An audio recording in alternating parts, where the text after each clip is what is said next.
Tu sais, des fois dans la vie, quand tu as un grand malheur, tu te dis la vie va te laisser tranquille. Comme papa est mort, Dieu va faire que maman puisse vivre longtemps.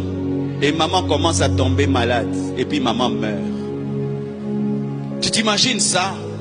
Tu perds ton premier enfant. Tu te dis non.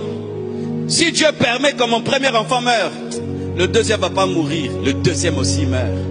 Après que le deuxième soit mort, la maladie commence dans un autre enfant.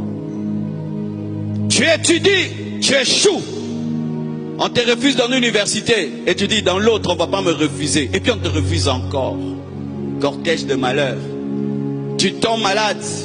Et puis on te vole l'argent. On te vole l'argent. Et puis tu as des problèmes avec tes amis.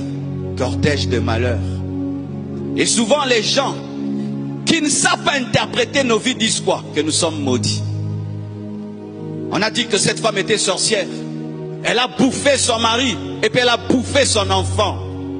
Pendant que tu souffres, au lieu que les gens te consolent, ils te donnent des noms qui te blessent.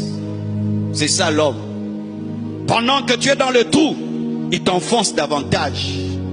Pendant que Job pleure la mort de ses enfants et la perte de sa santé, la perte de ses richesses, les gens disent tu as péché. C'est ça le monde, mes frères.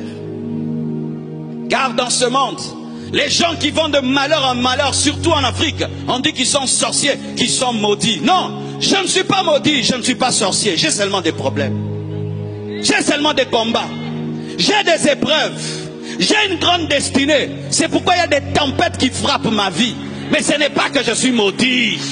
J'ai une grande destinée, j'ai une grande destinée, j'ai une grande destinée, j'ai une grande destinée. Les hommes disent que le vent frappe les arbres qui sont grands.